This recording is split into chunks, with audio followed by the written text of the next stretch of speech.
நமது கலாச்சாரம், நமது பண்பாடு எப்போதும் நம்முடன் நீடித்து இருக்கும். சப்ஸ்கிரைப் திலக்.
ஏ சூரிய தேவனே, இருள் நீக்கும் ஒளியே, எல்லாருக்கும் உயிரே, தூய்மையுடன் உன்னை தியானம் செய்பவர்களின் விருப்பங்களை தருகிறாய்.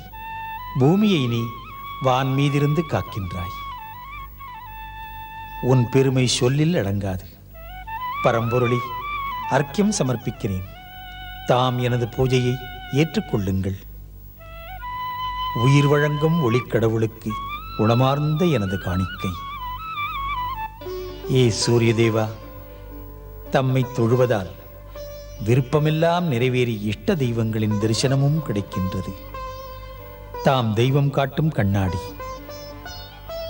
பிரபுவே, தம் ஜோதிக்குள் ஆதிசக்தி பகவதி மகாலட்சுமியின் தரிசனம் தர வேண்டும். அன்புடன் தங்கள் பக்தனுக்கு தயை காட்டுங்கள்.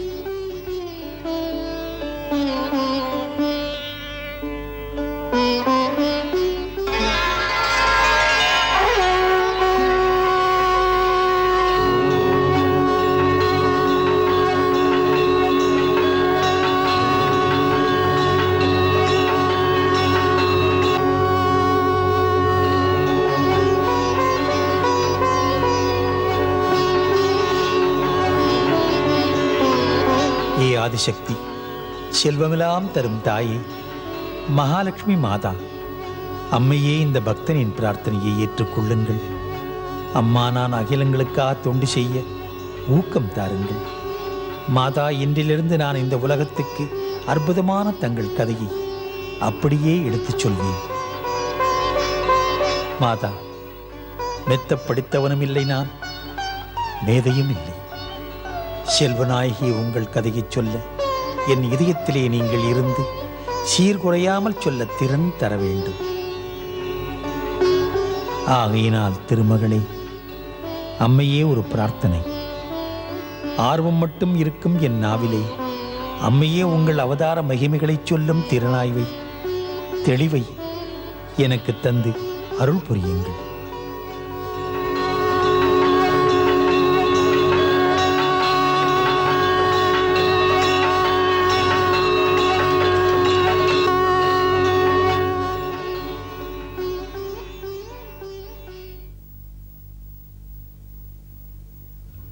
குருதேவா.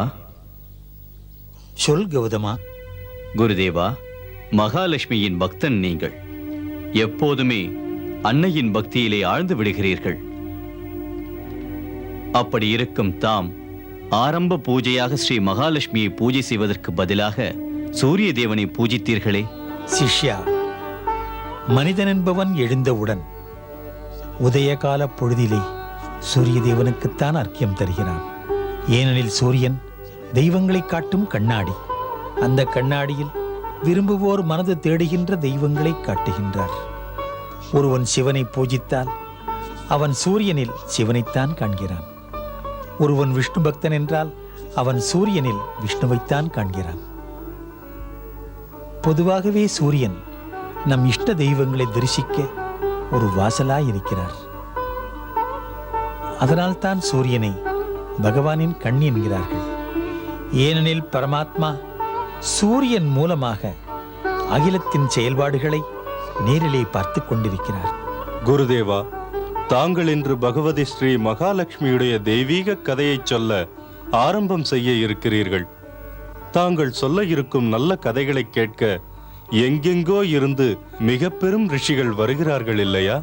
ஆம் சிஷ்யனே, அப்படி வரும் ரிஷி முனிவர்களை தக்க முறையில் வரவேற்பதற்கு ஏற்பாடு செய்திருக்கிறீர்களா?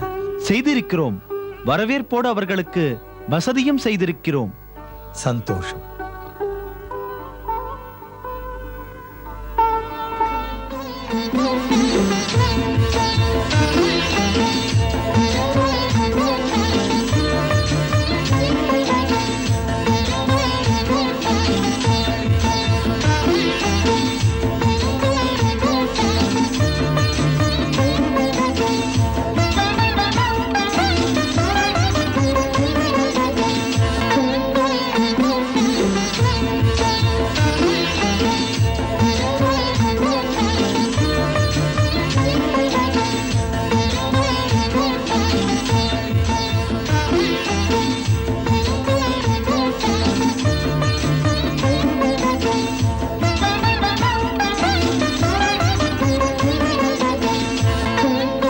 வக்ரதுண்டம் மகாகாய சூரியகோட்டி சமப்பிரபா அவிக்னம் குருமே தேவ சர்வகார்யேஷு சர்வதா.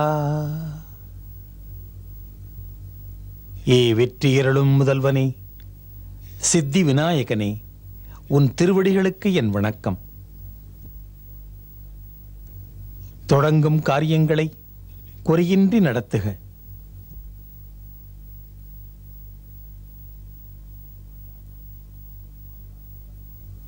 ஹே மாதா சரஸ்வதி, படிப்பறிவில் மிக குறைந்தவன். ஆர்வம் என்னை இங்கே அமர வைத்தது. அம்மா தரிசனம் தாருங்கள், அம்மையே தரிசனம் தாருங்கள் மாதா.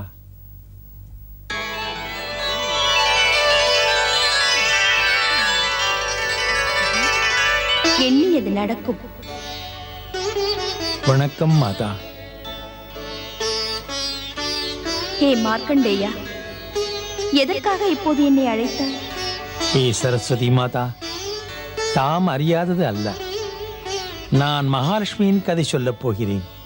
நெடுந்தூரத்தில் இருந்து ஸ்ரீ மகாலட்சுமியின் தெய்வீக கதைகளை கேட்க பலர் வருகிறார்கள். மேதையில்லாத நான் கதை சொல்லப் போகிறேன். லக்ஷ்மி அன்னையின் கதை சொல்ல தகுதியில்லை, இருந்தாலும் மேடையில் உட்கார்ந்து விட்டேன். லக்ஷ்மி அன்னையின் கதை சொல்லும் அறிவு எனக்கில்லை. ஏ சரஸ்வதி மாதா, மகத்தான கதையை அம்மா நீங்கள் வாழ்த்தி அருள் வழங்காவிட்டால் என்னால் சொல்ல முடியாது. ஆகையினால் அம்மா சரஸ்வதி ஆசி தாருங்கள். மாதா மகாலட்சுமியின் கதையை சொல்லும் திறமையை, சக்தியை, சொல்ல ஆற்றலை மனமும் வந்து பரிந்து தர வேண்டுகிறேன் தாயே. கேட்டதை தருகிறேன். அடக்கமே அறிவுக்கு அழகு. இப்படி ஒரு அடக்கம் பகவதி மகாலட்சுமி கதையை சொல்ல மிக மிக தேவை. பணிவும் அடக்கமும் பக்தனை உயர்த்துகிறது. உன்னை பாராட்டுகிறேன். இந்த பொறுப்பு சிறப்பு மிக்கது. அன்னையின் கதையை சொன்னால் அன்னையின் மகிமையினால் மானிட குலம் அனைத்திற்குமே வளமை கொழிக்காதா? லக்ஷ்மியின் கதையின் பெருமை யுகங்கள் கடந்து நிலைக்கப் போகிறது. சிறந்த ரிஷியே, உண்மை தெரியாதா? இந்த கதையின் மகத்துவத்தை நான் சொல்கிறேன். எவன் இந்த கதையை கேட்கிறானோ அவனுக்கு செல்வம் சேரும், நல்ல பல திறமை கூடும், வாழ்க்கையில் கரை சேர முடியும். தீங்குகள், போட்டிகள், தெய்வீக சாபமெல்லாம் முற்றும் நீங்கி பூலோக வாழ்க்கையில் நீங்காத செல்வங்கள் அத்தனையுமே அனுபவித்து இறுதியில் மகாலட்சுமி மாதாவின் பார்வைப்பட்டு வைகுண்டம் போய் வாழ்வான். பணிவுமிக்க பக்தா, காலம் இனி கடத்தாமல் கதையை சுபமாகத் தொடங்கு. நினைப்பது நிஜமாயிருந்தால் மகிழ்வுடன் உன் இதயத்தில் வீற்றிருப்பேன். நன்றி கலைவாணி, நன்றி.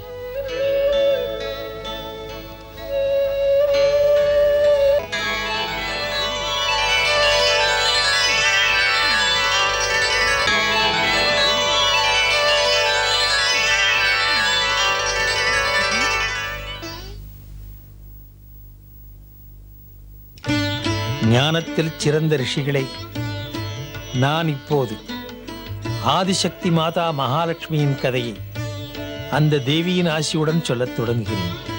இன்று இங்கு மாதா மகாலட்சுமியின் கதையை கேட்பதற்காக வெகு தூரத்தில் இருந்தும் பல திசைகளிலிருந்தும் வந்திருக்கிறீர்கள். ஏனெனில் மகாலட்சுமி மாதாவின் கதையை கேட்பதிலே ஆனந்தம், அதோடு புண்ணியம் கிடைக்கின்றது.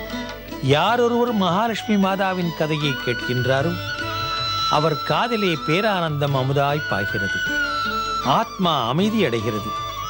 அதோடு கேட்பவருக்கு நலமெல்லாம் பெருகி பாவங்கள் விலகுகிறது. மாமுனிவர்களே, ஆதி காலத்திலே இந்த பிரம்மாண்டங்கள் படைக்கப்படவில்லை. பரம்பொருள் ஒரு திவ்ய ஒளி வடிவமாக எங்கும் பரவி இருந்தது. எங்கும் ஓங்காரம் ஒலித்தது.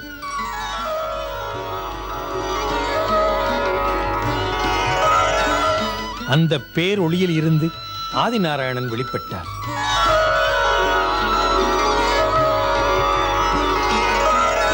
அப்போது அவர் திருவுள்ளம் சிருஷ்டிகளைத் தொடங்க எண்ணம் கொண்டது. அவர் அனைத்துக்கும் ஆதி முதலாக தன் இடப்புறத்திலிருந்து ஆதிசக்தியை வெளிப்படுத்தினார்.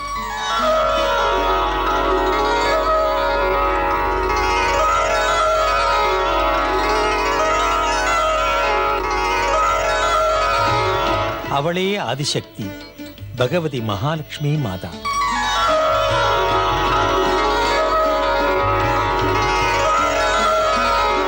ரிஷிகளே, தாம் அறிந்ததுதான், இந்த ஆதிநாராயணன் தன் உள்ளத்தில் எண்ணம் கொள்வார். அவர் எந்த எண்ணம் கொள்கிறாரோ அதற்கு உருவமும் கொடுப்பார். அவருடைய சக்தி ரூபந்தான் பகவதி மகாலட்சுமி.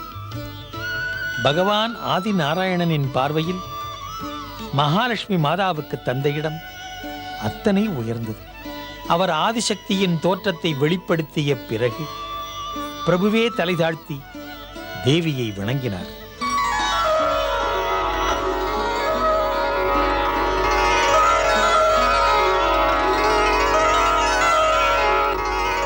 பிரபு, எனக்கு என்ன ஆணை? தேவி பகவதி மகாலட்சுமி சிருஷ்டியை இயக்க பொருளோட்டமாக இருக்கும் பொறுப்பினை உனக்கு அளிக்கிறேன். லக்ஷ்மி, பொறுப்பினை ஏற்றுக்கொண்டு அனைத்து சக்திகளையும் வெளிப்படுத்து. இந்த சிருஷ்டியை இயக்கி பெருக்கி செல்வத்தை கொடுக்கும் செல்வியாக செயல்படு. பிரபு, இதை ஏற்பதற்கு முன்னால் தாம் எனக்கு ஒரு உதவி செய்ய வேண்டுகிறேன். என்ன வேண்டுகிறாய்? என்ன கேட்கிறாய் லக்ஷ்மி? என் வேண்டுகோள் இதுதான். தாம் மூலமாக இருந்து மூன்றாக பிரித்து முப்பெரும் தோற்றங்களை காட்ட வேண்டும். ஒன்று பிரம்மனின் ரூபமாக, அதற்கடுத்து மகாவிஷ்ணுவின் ரூபமாக, மூன்றாவதாக ஈஸ்வரன் பரமேஸ்வரன் ரூபமாக வேண்டும். காணலாம்.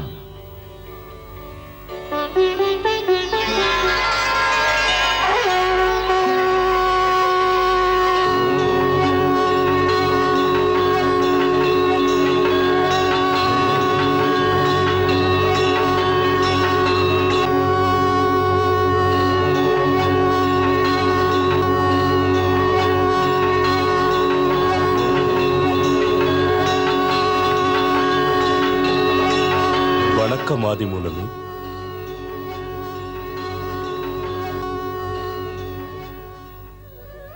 வணக்கம் ஆதிசக்தி. வணக்கம் பிரம்மதேவா. வணக்கம். பிரம்மதேவனுக்கு பணிகள் என்னவோ? ஹே பிரம்மதேவரே, சிருஷ்டிகள் சிறந்து இயங்க தாம் பொறுப்புக்குரியவராகிறீர்கள். சிருஷ்டி செய்கின்ற அந்த மாபெரும் காரியம் எல்லாம் தாம் பொறுப்பேற்று செய்யுங்கள். உங்கள் ஆணை ஆதிசக்தி மகாலட்சுமி. சிருஷ்டி தொழில் சீராக சிறப்பாக நடப்பதற்கு பிரம்மதேவரே, என் சக்தி சரஸ்வதி தம் அருகில் இருந்து ஊக்கம் தருவாள்.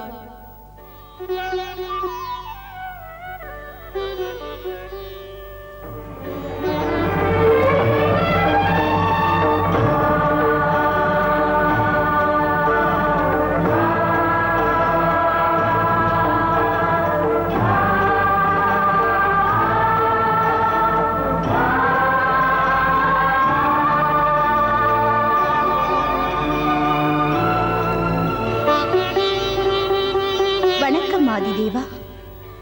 வணக்கம் தேவி. வணக்கம் ஆதிசக்தி மாதா.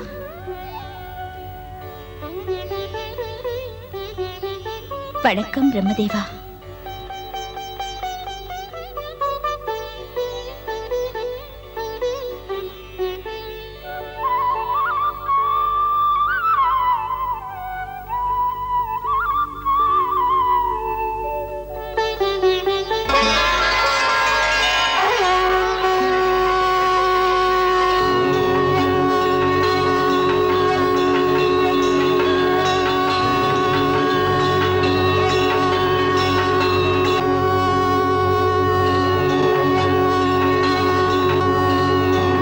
வணக்கம் ஆதிதேவா பகவான் ஸ்ரீ நாராயணா. வணக்கம் விஷ்ணு. வணக்கம் ஆதிசக்தி மகாமாயா. வணக்கம் இறைவா. இப்படி ஒரு அழைப்பு எதற்காக? ஹே பகவான் விஷ்ணு, பிரபு ஆதி நாராயணர் தமக்கு படைக்கின்ற சிருஷ்டிகளை காத்தருள தம்மை பொறுப்பாக்க நினைக்கிறார். அந்த பொறுப்புகளை ஏற்று செயல்பட பார்க்கடலில் தம் உறைவிடம் சேஷனாக சயனத்தின் மீதிருக்கும். அவ்வப்பொழுது சிருஷ்டியிலே தர்மம் குறைபட்டு அதர்மம் தலை தூக்கி நிற்கும். அப்பொழுதெல்லாம் வலிமையுள்ள அவதாரங்களை எடுத்து தர்மங்களை காத்து உலகில் அதர்மங்களை ஒழியுங்கள். ஆதிதேவனின் கட்டளையை ஏற்கிறேன்.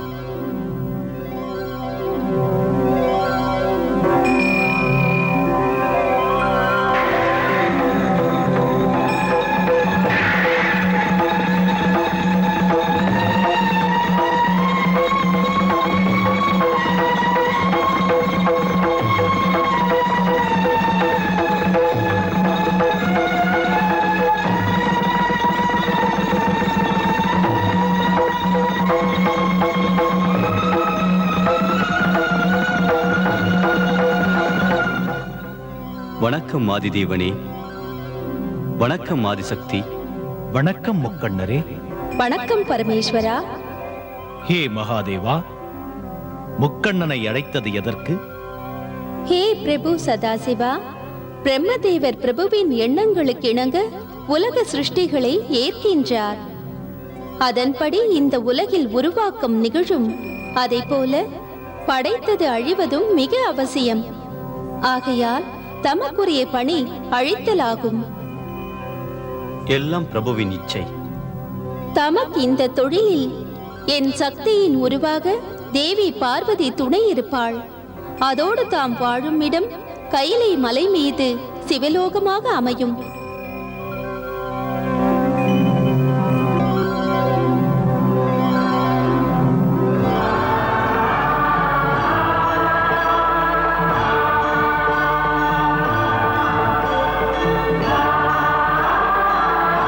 வணக்கம் ஆதிதேவா.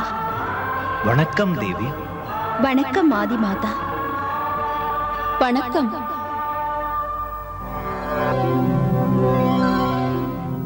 வணக்கம் பகவானே.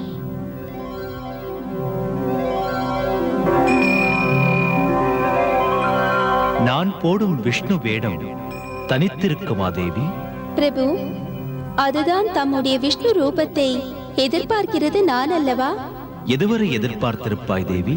பிரம்மதேவர் மூலமாக தேவர்களும் அசுரர்களும் சிருஷ்டிக்கப்படுவார்கள். தேவர்கள் சொர்க்கத்தை ஆட்சி புரிவார்கள், அசுரர்கள் பாதாள லோகத்தை ஆட்சி புரிவார்கள். பொதுவாக இருவருக்குமே நட்பு எண்ணங்கள் இருக்காது. அடுத்தவர் ஆட்சியில் தாங்கள் இருந்து ஆள அற்பத்தனமாய் சண்டையிடுவார்கள்.